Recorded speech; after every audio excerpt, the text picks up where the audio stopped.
بسم اللہ الرحمن الرحیم۔ ایاک نعبد و ایاک نستعین۔ میرے پاکستانیوں،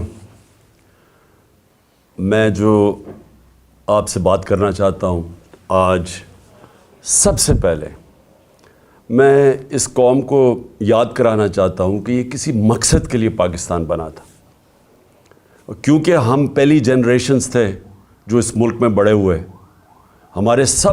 ہمارے ماں باپ، ہمارے بڑا جنریشن، وہ ایک غلام ہندوستان میں بڑے ہوئے تھے۔ تو میں اس لیے یاد کرانا چاہتا ہوں کیونکہ جو آنے والی ہماری نسلیں ہیں ان کو پتہ ہونا چاہیے کہ یہ اتنی سٹرگل تھی، ایک ہمارے عظیم لیڈر قائد اعظم، انہوں نے اتنی جد و جہد کی، اتنی قربانیاں دیں، پتہ تھا کہ ان کی زیادہ دیر زندگی نہیں ہے، لیکن انہوں نے کیوں اس خواب کے پیچھے اپنی جان کی قربانی دی، اور پھر لاکھوں لوگ انہوں نے جب پاکستان بنا تو اس وقت اس بارڈر کے اوپر، یہ جدھر میں لاہور میں بیٹھا ہوا ہوں، یہاں اس بارڈر کے اوپر اور سارا جو نیچے پنجاب کا بارڈر تھا، یہاں لاکھوں لوگوں کی قربانیاں تھیں۔ تو اس لیے یہ ضروری ہے سب سے پہلے آپ اپنی قوم کو سمجھانا کہ یہ بڑا خواب تھا پاکستان کا۔ اور ہم نے جب بات کی تھی کہ اسلامی فلاحی ریاست، تو یہ یاد رکھیں کہ ہر مسلمان وہ ایک ہی پیریڈ کی طرف دیکھتا ہے جس سے وہ سمجھتا ہے کہ اسلام کی گولڈن ایج تھی، ہمارا سنہری دور تھا، اور وہ تھی مدینہ کی ریاست۔ تو ہم نے اس کو بیس کیا تھا، اس کے اوپر ہماری جو آبجیکٹو ریزولوشن ہے، جو قرارداد پاکستان ہے، وہ سب اسی کے اوپر بیس ہے، مدینہ کی ریاست کے اوپر۔ مثالی اسلامی فلاحی ریاست دنیا کے ملکوں میں پہلے بھی کہہ بیٹھا ہوں، خوشیاں بری مسلمانوں کے اندر کہ ایک ایسی ریاست بن رہی ہے جو کہ اسلام کے نام پہ ہے، کیونکہ کوئی اور ریاست اسلام کے نام پہ نہیں بنی سوائے پاکستان کے۔ تو میں جو ویژن ہے وہ صرف پہلے آپ کو 2-3 جملوں میں ہی بتا دوں کہ جو بنیاد رکھی جاتی ہے مدینہ کی ریاست کی میرے نبی صلی اللہ علیہ وسلم نے، وہ تھی عدل اور انصاف پہ۔ اور اس کے اوپر بہت آج سے تقریباً 800 سال پہلے دنیا کے جو سمجھا جاتا ہے کہ ماڈرن ہسٹری کے باپ تھے، چاہے وہ مغرب ہو یا دنیا مانتی ہے ان کا نام تھا ابن خلدون۔ وہ اپنی کامنٹریز میں لکھتے ہیں کہ اگر اسٹیٹ کے اوپر وہ اپنا سارا تجزیہ نکالتے ہیں کہ اگر ایک ریاست کے اندر عدل اور انصاف نہ ہو، وہاں خوشحالی نہیں آ سکتی۔ یہ آج سے 800 سال پہلے لکھتے ہیں کہ بنیادی چیز خوشحالی کے لیے، غربت کم کرنے کے لیے عدل اور انصاف ہے۔ اور وہ کیوں ہے وہ تفصیل میں بیان کرتے ہیں کہ بزنس بھی، سرمایہ کار انویسٹ اس ریاست میں کرتے ہیں جہاں ان کو پتہ ہو کہ یہاں قانون مکمل طور پہ ان کی حفاظت کرے گا، کوئی طاقتور آ کے ان کی زمین پہ، ان کے کاروبار پہ قبضہ نہیں کرے گا، جو وہاں کا ٹیکس کا نظام ہوگا وہ منصفانہ ہوگا، ان کو کوئی یہ خوف نہیں ہوگا کہ آتے ساتھ ہی کوئی قبضہ گروپ ان کی جگہ پہ قبضہ کر لے گا، کیونکہ وہ انصاف ہوگا۔ جدھر انصاف ہے وہ قبضہ گروپ نہیں ہے، جدھر انصاف ہے وہ ظلم نہیں ہے، جدھر انصاف ہے وہ NRO نہیں ہے، وہ بڑے لوگ چوری نہیں کر کے معاف نہیں کروا سکتے، کیونکہ قانون کے سامنے سب ایک برابر ہے۔ تو یہ جب مدینہ کی ریاست کی بنیاد رکھی گئی عدل اور انصاف پہ، تو یہ یاد رکھیں کہ وہ اس وقت بڑے برے حالات تھے، خوشحالی بعد میں آئی، پہلے انصاف آیا۔ تو آج میں اس لیے اس کے اوپر بات کرنا چاہتا ہوں کہ ہم اس ویژن سے اتنا دور جا رہے ہیں کہ مجھے خوف آ رہا ہے کہ ہم بچیں گے بھی یا نہیں بحیثیت قوم۔ ایک انگریزی کی سٹیٹمنٹ ہے، نیشنز وداؤٹ اے ویژن ڈائی۔ قوم جو اپنے نظریے سے ہٹ جاتی ہے وہ مر جاتی ہے۔ تو یہ میں آپ کے لیے یہ باتیں اس لیے رکھ رہا ہوں کیونکہ جب سے یہ ایک سازش کے تحت اس ملک کے مجرموں کی حکومت ہمارے اوپر نافذ کی گئی، ذرا ملک کے حالات دیکھ لیں کہ کدھر سے کدھر پہنچ چکے ہیں۔ اور میں اس لیے یہ آپ کے لیے کہہ رہا ہوں کیونکہ اب جس طرف آپ جا رہے ہیں میں آخر میں ادھر آؤں گا کہ اگر ہم بحیثیت قوم، میں اپنی ساری قوم کو، پارٹی کو نہیں کہہ رہا، قوم کو کہہ رہا ہوں کہ اگر آج ہم نہیں جاگیں گے اور ہم جد و جہد نہیں کریں گے، ہم سب ذمہ دار ہوں گے جس طرف اب ہم جس رخ پہ نکل چکی ہے۔ سب سے پہلے معیشت آ جائے۔ دیکھیں معیشت جو ہے نا، اس کے اوپر بھی ایک بڑا ضروری ہے، میں جو شروع میں بات کی کہ ادھر بھی انصاف چاہیے ہوتا ہے، رول آف لا چاہیے ہوتا ہے، سرٹنٹی چاہیے ہوتی ہے لوگوں کو۔ یہ جب تک مجھے یہ اعتماد نہیں ہوگا کہ آج جو میں یہ فیکٹری بنا رہا ہوں، میں دکان بنا رہا ہوں، میں پیسے لگا رہا ہوں، اپنی محنت کے سرمایہ کاری کر رہا ہوں، جب تک مجھے یہ نہیں پتہ چلے گا کہ یہ آگے بھی یہی سسٹم رہے گا، جب تک مجھے یہ اعتماد نہیں ہوگا کہ یہ قانون نہیں ایک دم بدل جائے گا، یہ اب سسٹم چلے گا، تب تک میں پیسے نہیں لگاؤں گا۔ بلکہ وہ یہ چھوڑیں کہ میں ملک میں نہیں لگاؤں گا، باہر سے بھی نہ کوئی پیسے لے کے آئے گا ملک کے اندر سرمایہ کاری کرنے کے لیے، اور اندر سے بھی آپ کے ہمارے جو سرمایہ کار ہے وہ کسی اور ملک میں جا کے پیسے لگائیں گے۔ اب دبئی میں جا کے کبھی پوچھیں، پاکستانی بزنس مین وہاں کتنے کارخانے بھی چلا رہے ہیں، بزنس بھی چلا رہے ہیں، ان سے پوچھے تو صحیح کہ جب آپ کا ملک ہے، آپ نے پاکستان میں کیوں نہیں پیسہ انویسٹ کیا؟ آپ کیوں دبئی میں جا کے پیسہ لگا رہے ہیں؟ اور ملیشیا میں بھی یہی ہے۔ تو وہ سب سے پہلی بات کہیں گے کہ یہاں ہمیں اعتماد ہے ان کے قانون کے اوپر، ہمیں یہاں رول آف لا نظر آتا ہے، اس لیے ہمیں اعتماد ہے کہ جو ہماری انویسٹمنٹ ہے، جو سرمایہ کاری ہے، ان کا قانون اس کی حفاظت کرے گا، اس لیے لوگ انویسٹ کرتے ہیں۔ اور ہماری جو سب سے بڑی طاقت ہے اوورسیز پاکستانی، جن 1 کروڑ اوورسیز پاکستانی ہیں، 10 ملین اوورسیز پاکستانی ہیں، آپ یہ سمجھ جائیں کہ اگر ان میں سے میں پھر سے ایک فگر دیتا ہوں، 20 لاکھ بھی 15 سے 20 لاکھ پاکستان میں سرمایہ کاری کرنی شروع کر دیں تو ہمیں کوئی کسی کے سامنے ہاتھ پھیلانے کی ضرورت نہیں پڑے گی۔ لیکن وہ کیوں نہیں آتے یہاں؟ کیونکہ ان کو اعتماد ہی نہیں ہمارے انصاف کے نظام میں، بلکہ جو آئے تھے ہمارے دور میں، جو آئے تھے وہ سوچ رہے ہیں ملک چھوڑ کے جانے کا۔ اور وہ کیوں میں صرف 3-4 موٹی، زیادہ میں نے اور چیزوں پہ بات کرنی ہے، تو میں صرف آپ کو معیشت کے اوپر صرف فگرز دے دوں۔ جس دن ووٹ آف نو کانفیڈنس ہمارے خلاف سازش کے تحت کیا گیا تو ڈالر پاکستان میں 178 روپے کا تھا، 178 روپے کا ڈالر تھا جب vote of no confidence assembly میں دائر کیا گیا۔ آج ابھی 9 مہینے ہوئے ہیں، آج پاکستان کے اندر ڈالر 100 روپیہ مہنگا ہو چکا ہے۔ صرف اب ایک ہفتے کے اندر 50 روپیہ ڈالر مہنگا ہوا ہے۔ ہمارے 3 سال 8 مہینے کے اندر 55 روپیہ ڈالر مہنگا ہوا، یہاں صرف ایک ہفتے کے اندر 50 روپے ڈالر مہنگا ہوا ہے۔ میں کیوں ڈالر کا آپ کو بتا رہا ہوں کہ اس کے بہت بڑے اب آگے جا کے اس کے اثرات پڑنے لگے ہیں عام لوگوں کے اوپر۔ آپ جو سن رہے ہیں، آپ سب کے اوپر اب اس کے اثرات آنے لگے ہیں کہ یہ آ چکے ہیں، مہنگائی آ چکی ہے۔ ابھی بھی جو مہنگائی ہے 50 سال میں پاکستان کی تاریخ میں سب سے زیادہ مہنگائی ہے۔ اس وقت جو عام انسان چیزیں خریدتا ہے، سب سے جو بنیادی چیز ہے وہ آٹا ہے، وہ 60 روپے کلو سے پہنچ گیا ہے 150 روپے پہ۔ یہ عام آدمی کھاتا ہے۔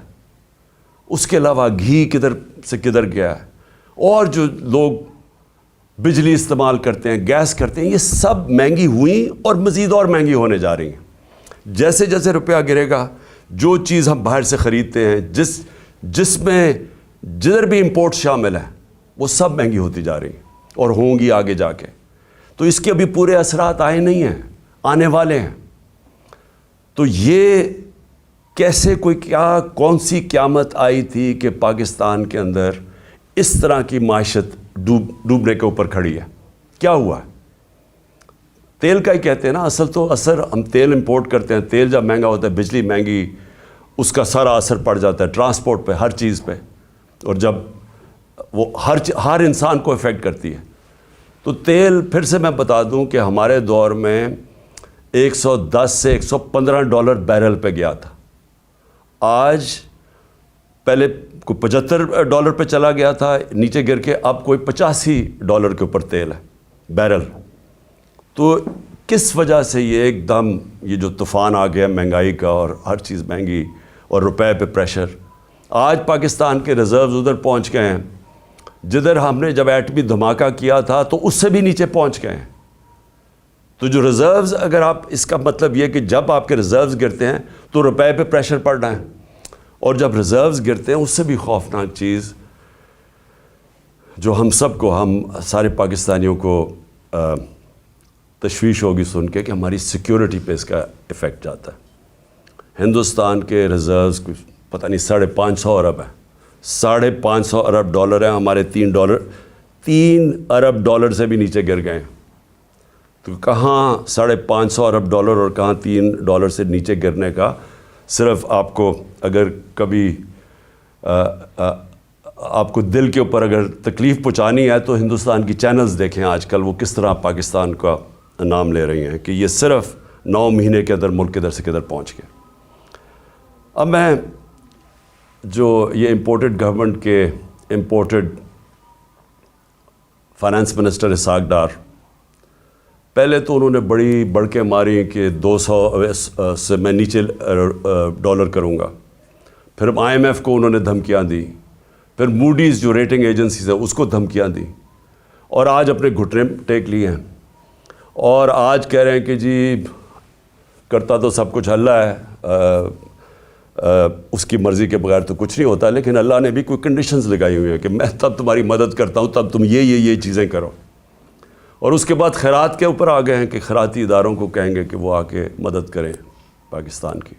اس کا مطلب کوئی روڈ میپ, کوئی سلوشن نہیں ہے, کوئی آگے راستہ نہیں ہے, ان کو کوئی پتہ نہیں ہے کہ اب یہاں سے آگے جانا کیسے.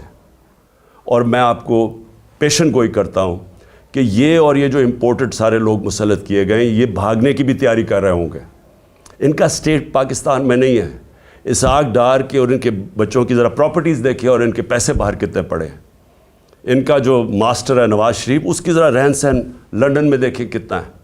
آصف زرداری کی کتنی پراپرٹیز باہر پڑی ہوئی ہیں, یہ سب کو پتہ ہے, ہماری ایجنسیز کو پتہ ہے. جو آج لوگ ان کی مدد کر رہے ہیں, جو ہینڈلرز پیچھے سے بیٹھ کے, ان سب کو پتہ ہے کہ ان کی پراپرٹیز کتنی باہر پڑی ہیں, کتنا پیسہ اس ملک کا چوری کر کے گئے. تو آج یہ کہہ رہے ہیں کہ خیرات پہ پاکستان, یعنی کہ بیرون ملک لوگ پیسہ خیرات کے اوپر پاکستان دیں اور اپنا پیسہ باہر رکھا ہوا ہے. کون ان کو پیسہ دے گا؟ تو اس کا مطلب ان کے پاس کوئی روڈ میپ نہیں ہے. تو پہلے تو اکنامکلی آج میں نے بتانا تھا کہ آج ہم کدھر کھڑے ہیں. اس کے بعد دوسری چیز آ جائیں جو میں نے شروع کی تھی بات, انصاف اور رول آف لاء کی. جو آج ہمارے بنیادی حقوق, فنڈامنٹل رائٹس, جس طرح ان کو مسترد کیا گیا, جس طرح ان کی وائلیشن کی گئی اس جب سے یہ امپورٹڈ حکومت ہمارے اوپر بیٹھی ہے. میں پھر سے ریپیٹ کرتا ہوں, جنرل مشرف کے مارشل لاء میں میں اپوزیشن میں تھا, مجھے جیل میں ڈالا گیا, لیکن میں آپ کو یقین دلاتا ہوں کہ اس طرح کا کبھی ہم نے ایسا ظلم نہیں دیکھا جو انہوں نے کیا. میں صرف نام لکھے ہوئے ہیں کہ جو انہوں نے ہمارے ساتھ کیا. ڈاکٹر شہباز گل, ایک یونیورسٹی پروفیسر, باہر امریکہ کی یونیورسٹی میں پڑھانے والا, اپنا سب کچھ یعنی بڑی سیلری چھوڑ کے آتا ہے پاکستان.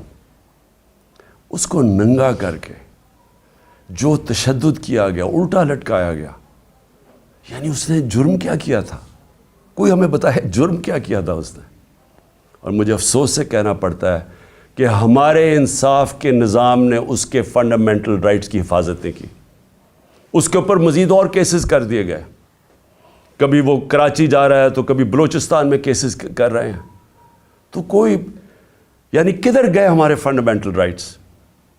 کون سے ملک کے اندر جو اپنے آپ کو جمہوریت کہتا ہے وہاں لوگوں سے ایسے ہوتا ہے جو اس سے ہوا؟ ابھی تک وہ ریکور نہیں کیا شہباز گل. ابھی تک جس طرح اس کے اوپر تشدد کیا گیا, ابھی تک اس کا اثرات اس کے اوپر ہے. کوئی اس کو انصاف ملنے کی آس پاس سے کوئی نظر نہیں آ رہا, بلکہ ابھی بھی کیسز بھگت رہا ہے وہ. اور ایک آدمی جو ملک کی مدد کرنے آیا تھا, اپنی سے بڑا آئیڈیلزم لے کے آیا تھا, وہ پیسے خرچ کر رہے وکیلوں کے اوپر, اپنے کیسز کے اوپر. میں اس کی اس لیے مثال دے رہا ہوں کیونکہ شاید ملک کے غدار ہوں, کوئی دہشت گرد ہوں, تو شاید ان کو تو ایسے ٹریٹ کرتے ہوں, لیکن ایک پولیٹیکل آدمی, ایک سٹیٹمنٹ کے اوپر اس کے اوپر یہ ظلم کیا گیا. پھر جو اے آر وائی کا جو اس وقت جو ٹی وی چینل کا اس بیچارے کا جو نیوز ایڈیٹر ہے, اس کا کوئی کام ہی نہیں تھا, اس کو رات کے 3 بجے اٹھا کے لے گئے. مجھے یہ ایک نہیں سمجھ آتی کہ رات کے 3 بجے کیوں اٹھانے آتے ہیں, کیوں یہ کیا ایک مہذب معاشرے میں ایک وارنٹ نکلتی ہے, آپ گھر پہ جا کے وارنٹ ڈیلیور کریں اور آپ اٹھا لیں ان کو.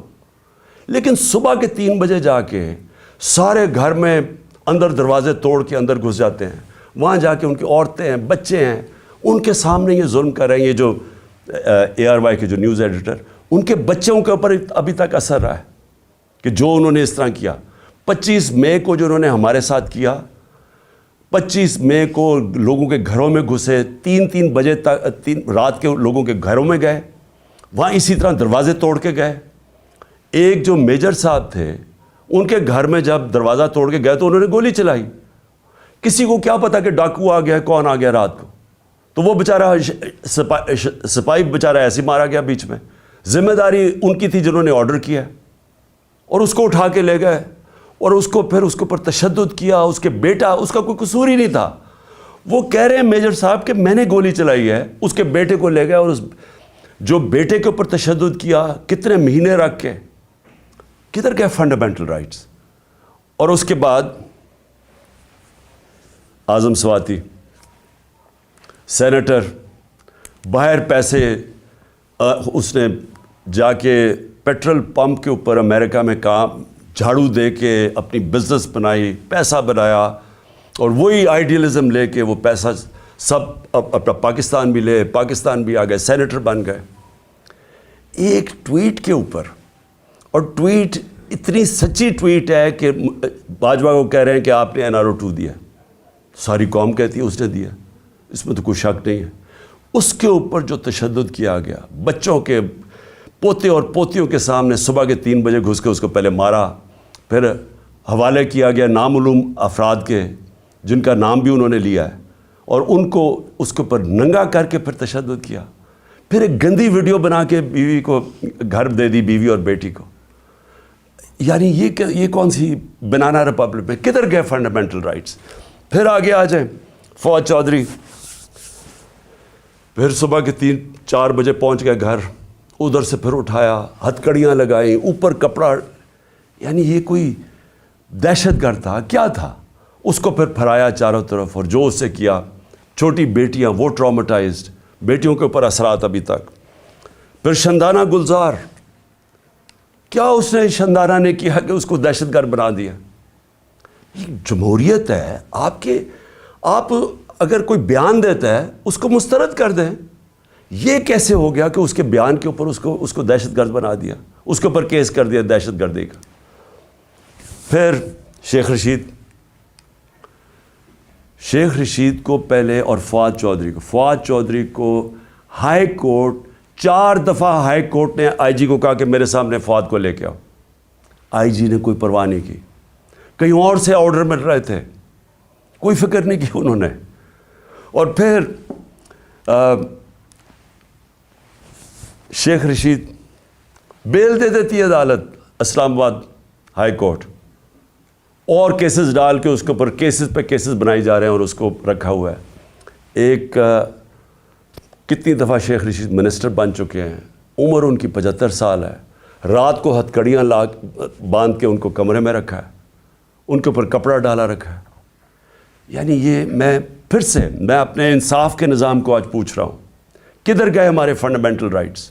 اور پھر میں گنانا چاہتا ہوں, عمران ریاض کو اٹھایا, ہر وہ آدمی جو رجیم چینج کے جو صحافی خلاف ہے، ہر اس آدمی کو سنگل آؤٹ کیا انہوں نے. ہر اس آدمی کے اوپر، جس طرح عمران ریاض کو یہ دوسری دفعہ اٹھا کے لے کے گئے تھے، ارشد شریف کی جو سارے اس ملک کے لیے جو سب سے دردناک کہانی ہے صحافیوں کی تاریخ میں، جو اس سے کیا گیا، ملک سے باہر پھر قتل کیا گیا، اس کو شہید کیا گیا. ایاز امیر، سمیع ابراہیم، غلام حسین، جو لوگ رجیم چینج کے خلاف لکھتے تھے، تنقید کرتے تھے، ان ساروں کو باری باری کہیں نہ کہیں ان کو ڈرایا، دھمکایا، اٹھایا گیا. سوشل میڈیا کے ہمارے لڑکے، انہوں نے مجھے ایسی ایسی کہانیاں سنائی ہیں جو ہمارے نہیں بھی تھے، انہوں نے لوگوں نے آ کے بتایا ہے، جو ویسی سوشل میڈیا پہ جو تنقید کر رہے تھے ان کو راتوں کو اٹھایا، ان کو بھی لے کے گئے، کہیں ان کو ننگا کیا، وہی ایک سٹینڈرڈ چیز تھی. خالد گجر ہمارے ایم این اے کے کینڈیڈیٹ ہیں، ان کے بھائی شبیر گجر ایم پی اے رہ چکے ہیں. کل رات ان کے اوپر پولیس پہنچ کے ان کے گاؤں کے اوپر سراؤنڈ کر دیا، گاڑیاں توڑی وہاں. فروخ حبیب، اس کے اوپر ڈکیتی کا کیس ڈال دیا. میرے اوپر اب میں اپنے 60 ایف آئی آر ہے میرے اوپر. اور جو سب سے حیران کن چیز یہ ہے کہ اگر میں ایکس پرائم منسٹر ہوں، اپنی ایف آئی آر نہیں کٹوا سکا، اور اس کے بعد جو جے آئی ٹی بنی تھی، جو چیزیں نکال رہی تھی، جس میں واضح ہو گیا کہ اور وہ لوگ شامل تھے جن کو میں نے 3 نام جو نامزد کیے تھے کہ جو ایف آئی آر میں، وہ واضح ہو گیا کہ وہ اس کے پیچھے ہیں. نہ وہ، پھر سے میں کہتا ہوں کہ جو ڈی پی او گجرات، نہ وہ اپنا فون دینے کے لیے تیار تھا، اس کو بھی کہیں سے حکم آ رہا تھا. نہ سی ٹی ڈی کے اندر وہ جو ایس پی تھا، نہ وہ تیار تھا اپنا فون، جس میں اس نے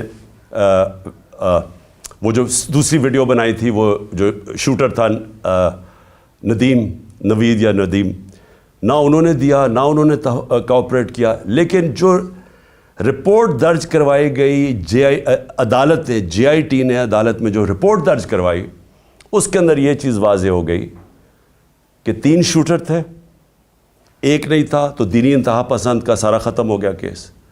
لیکن جو سی ٹی ڈی کے اندر جب اس کو نوید کو اٹھا کے سی ٹی ڈی لے کے گئی، تو وہاں 5 نامعلوم افراد تھے. کیا کام تھا ان کو سی ٹی ڈی میں؟ تو کیا اگر کسی میں کوئی شک ہے تو اب یہ شک ہٹ جانا چاہیے کہ یہ جن لوگوں نے کروایا تھا ان کا کام میری حفاظت کرنا تھا، انہوں نے یہ کروایا سب کچھ، اور اس لیے وہ کور اپ کر رہے ہیں. کیئر ٹیکر گورنمنٹ کیسے ہو سکتی ہے کہ جے آئی ٹی کی جو پنجاب گورنمنٹ نے نوٹیفائی کی ہوئی جے آئی ٹی، اس کو بند کر دیا، اس کا کام نہیں کرنے دے رہا ہے؟ کس چیز کا خوف ہے؟ کیونکہ طاقتور لوگوں نے اپنا فیصلہ کیا ہوا ہے کہ اگر وہ قانون کے اوپر ہیں، یہ ہے.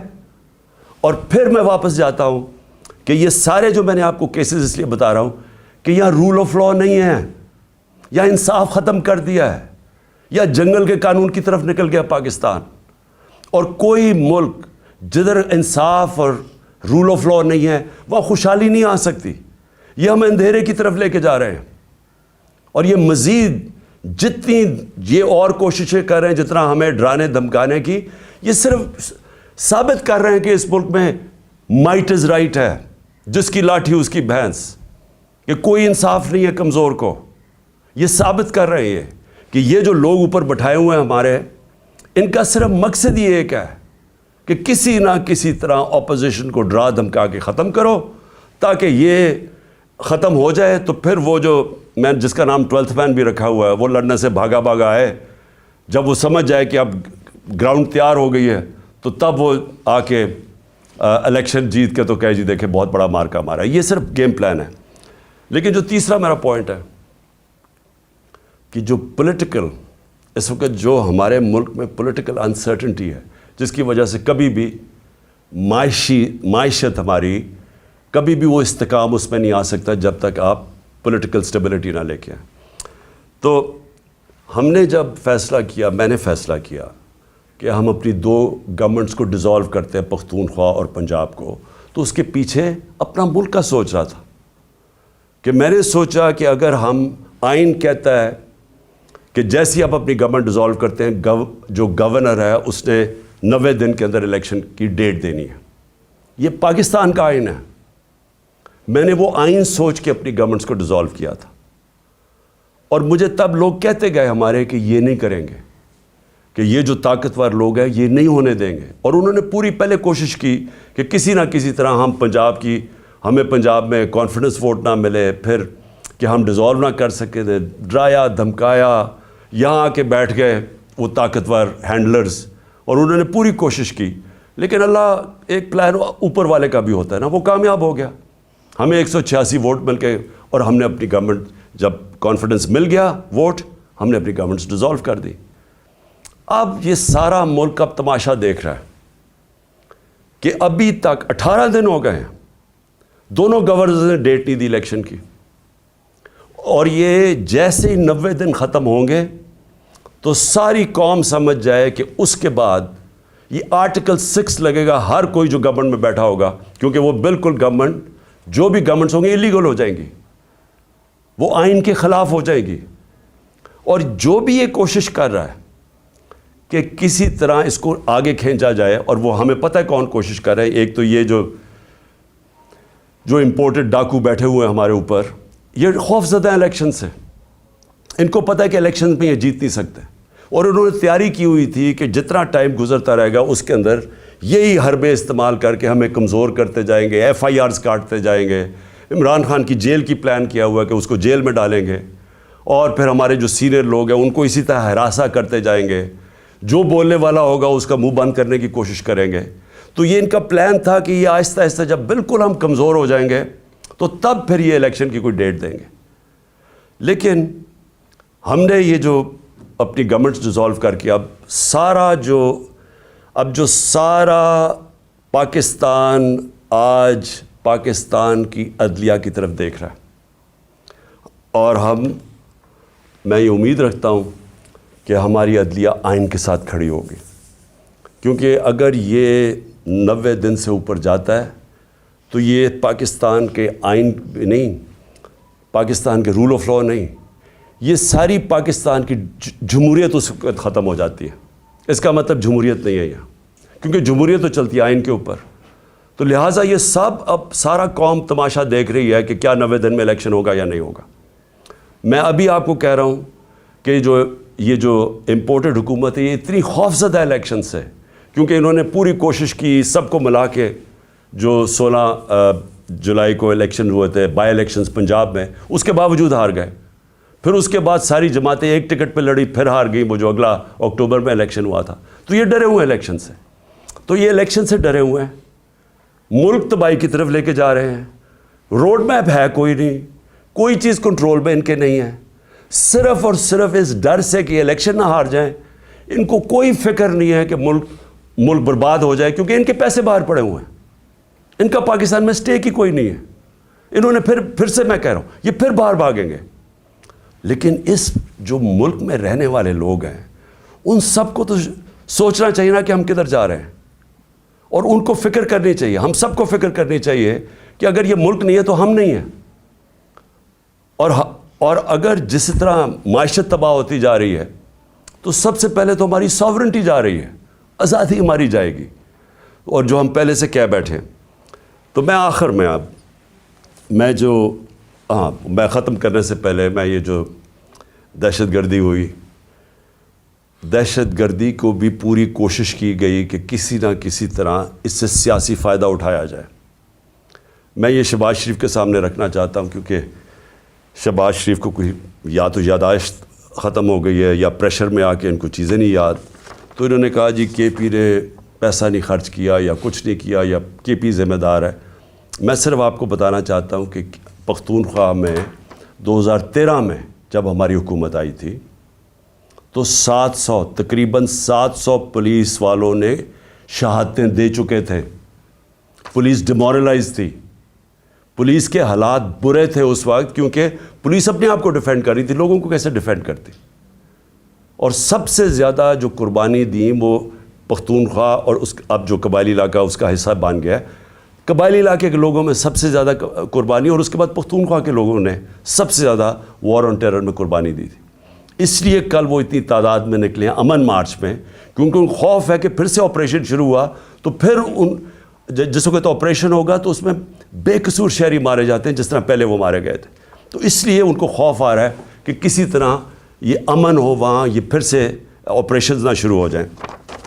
لیکن جب شہباز شریف نے کہا نا کہ ہم نے کوئی توجہ نہیں دی، تو میں ذرا صرف آپ کو فگرز بتانا چاہتا ہوں. 9 سال، اور مجھے اس چیز کا فخر ہے کہ ہم جب 2013 کے اوپر آئے تو صرف آپ گراف دیکھ لیں دہشت گردی کا، اس سے پہلے دیکھ لیں اور اس کے بعد سارا دہشت گردی نیچے آئی، اور وہ نیچے آئی میں بتاؤں گا کیوں آئی. اور ہم جب فیڈرل گورنمنٹ میں تھے تو کیوں نہیں اس طرح کی دہشت گردی تھی. تب ہم ذمہ داری تب لیتے ہیں جب ہم گورنمنٹ میں بیٹھے ہوئے تھے. جب گورنمنٹ سے 9 مہینے نکل چکے ہیں، ذمہ داری آپ کی ہے، نااہلی آپ کی ہے. پختونخوا نے 9 سالوں میں 2013 کے بعد 600 ارب روپیہ خرچ کیا سیکیورٹی کے اوپر. اس سے پہلے ٹریننگ کا ایک پولیس کا سکول تھا. 4 سکول بنائے ہمارے ہوتے ہوئے، 4 نئے سکول بنائے گئے پولیس کے ہمارے دور میں 9 سالوں میں. اس سے سب سے امپورٹنٹ چیز کہ ایلیٹ ٹریننگ سکول بنایا نوشہرہ میں کہ ایلیٹ پولیس اس کی ٹریننگ کی جائے. اسپیشل کامبیٹ فورس بنائی گئی جس کا صرف مقصد تھا کہ دہشت گردی کے لیے ان کو ٹرین کیا جائے. اس کی وجہ سے دہشت گردی نیچے آئی. پھر شہباز شریف نے کوئی کہا کہ جی فورینزک DNA کی لیبارٹری نہیں بنی. 2017 میں خیبر میڈیکل کالج میں DNA کی لیبارٹری بنائی گئی. تو میں یہ جو جھوٹ بولے گئے وہ ختم کرنا چاہتا ہوں. پھر اس نے کہا کہ فاٹا کا جو بجٹ ہے اس میں سارے صوبے کنٹریبیوٹ کر رہے تھے. جب فاٹا کا مرجر ہوا تو سب نے فیصلہ کیا کہ ہاں ہم پیسے دیں گے تاکہ فاٹا جب حصہ بنا پختونخوا کا تو اس کو آرام سے ابزارب کرنے کے لیے یہ فیصلہ ہوا تھا. میں آپ کو صرف 2 صوبوں نے پیسے دیے تھے. وہ جو کمٹمنٹ کی تھی کہ 4 صوبے اپنے NFC ایوارڈ سے پیسے دیں گے، صرف 2 صوبوں نے دی. پختونخوا نے خود دیے اور دوسرا پنجاب نے دیا. باقی 2 صوبوں سے پیسہ نہیں آیا ہوا. اور جب ہمارے دور میں ہم نے 55 ارب روپیہ ہر سال ہم نے ایلوکیٹ کیا تھا فاٹا کے لیے تاکہ وہاں ڈیولپمنٹ ہو اور وہ مرج کر جائے آرام سے. جب سے PDM آئی ہے 55 ارب سے صرف 5 ارب روپیہ دیا گیا ہے پختونخوا کی حکومت میں. تو میں یہ صرف کریکٹ کرنا چاہتا تھا کہ یہ ذرا جھوٹ بولے گئے تھے. آخر میں جی دیکھیں، میں یہ آخر میں بات کرنا چاہتا ہوں کہ پلان تو ان کا بہت واضح ہے. یہ جو کرپٹ امپورٹڈ حکومت ہمارے پہ مسلط کی گئی ہے اور ان کے پیچھے جو ہینڈلرز ہیں ان کے، پلان تو یہ ہے کہ کمزور کر کے تحریک انصاف کو ڈرا دھمکا کے لوگوں کو کیسز کروا کے، اور پھر بالکل جب یہ کمزور ہو جائے اور پھر الیکشن کمیشن ان کے ساتھ ملی ہوئی ہے، وہ ہر قسم کی مدد کر رہی ہے ان کی الیکشن کی، اور پھر کیئر ٹیکر گورنمنٹس ایسی لے آئیں. میں پھر سے ریپیٹ کرتا ہوں کہ اس ملک کی تاریخ میں کیئر ٹیکر گورنمنٹ کا ایسا مذاق نہیں اڑا جو یہ اب اڑا ہے. یہ ایسی کیئر ٹیکر گورنمنٹس بنائی ہیں کہ ہمارے جو سب سے ہمارے خلاف پولیس والے تھے اور بیوروکریٹس تھے ان کو ہمارے اوپر مسلط کیا گیا. وہ لوگ جو سارے ہمارے اینٹی تھے، یعنی اتنی بھی شرم نہیں آئی کہ 2-3 ہی کوئی ہوتے جو کہ نیوٹرل ہوتے. میں پرو بھی نہیں کہہ رہا، نیوٹرل ہوتے. سارے اینٹی لوگوں کو بٹھا کے 2 گورنمنٹس میں لے آئے. الیکشن کمیشن بھی ان کی، کیئر ٹیکر گورنمنٹس بھی ان کی، پیچھے سے جو مدد بھی ان کی آ رہی ہے، اور اس کے بعد کیسز کروا کے اور جیلوں میں ڈال ڈول کے تو پھر یہ الیکشن کا پلان بنا ہوا ہے. ہم نے جب 25 مئی کو جب ہمارے پر تشدد ہوا تو اگر اس وقت ہم فیصلہ کر دیتا، میں فیصلہ کر دیتا جو ہم نے پلان بنایا تھا دھرنا دینے کا، مجھے پتہ تھا کہ اگلے دن خون خرابہ ہونا ہے، کیونکہ انہوں نے اتنا ظلم کیا تھا لوگوں کے اوپر کہ وہاں غصہ تھا. ہم سارے ہمارے ورکرز میں سب میں غصہ تھا، اور مجھے پورا یقین تھا کہ اگلے دن کلیش ہونا ہے اور خون خرابہ ہونا اور انتشار پھیلنا ہے. میں نے وہ کال آف کر دی. جو لانگ مارچ تھی 25 کی صبح کو کال آف کر دی، 26 کی صبح کو. پھر 26 نومبر کو جب لاکھوں لوگ اس پنڈی پہ پہنچے اور ہم نے فیصلہ کیا ہوا تھا کہ ہم ادھر سے پھر اسلام آباد جائیں گے، پھر جب میں نے دیکھا کہ جتنی تعداد لوگوں کی تھی اگر وہ اسلام آباد چلتے تو وہاں پھر کلیشز ہونے تھے, انتشار ہونا تھا, اور پھر ہمیں خوف تھا کہ کلیشز ہونے تھے اور اس کی وجہ سے ملک میں انتشار پھیلا. وہ پھر کال آف کر دی اور فیصلہ کیا اپنی گورنمنٹس کرانے کا.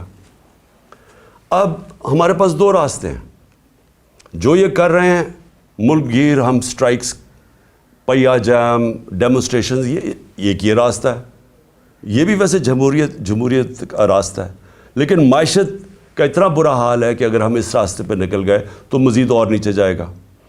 اس لیے میں آج اپنے سارے ورکرز کو, پاکستانی قوم کو, آج سب کو کہتا ہوں کہ تیاری کر لیں. ہم نے جیل بھرو تحریک کرنی ہے. انہوں نے ہمارے اوپر اب اسی طرح کا تشدد کیا.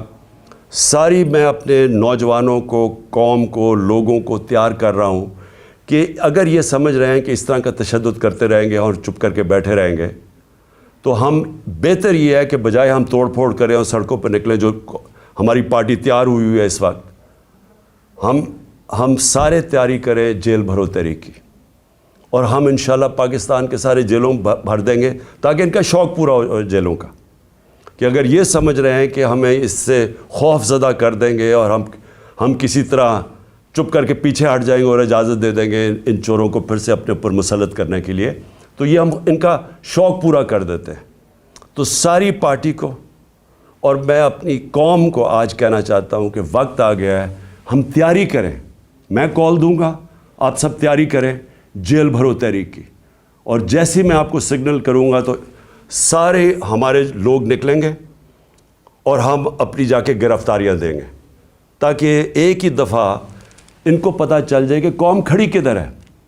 ہمیں پتہ ہے جیلوں میں کتنی کیپیسٹی ہے, اور مجھے پتہ ہے کہ قوم کتنی تیار ہے نکلنے کے لیے, تو ان کا بھی شوق پورا ہو جائے گا کہ دیکھ لیں گے کہ قوم کھڑی کدھر ہے. اس لیے میں آج ساروں کو تیار کر رہا ہوں اور میرے آپ نے سگنل کی انتظار کرنی ہے.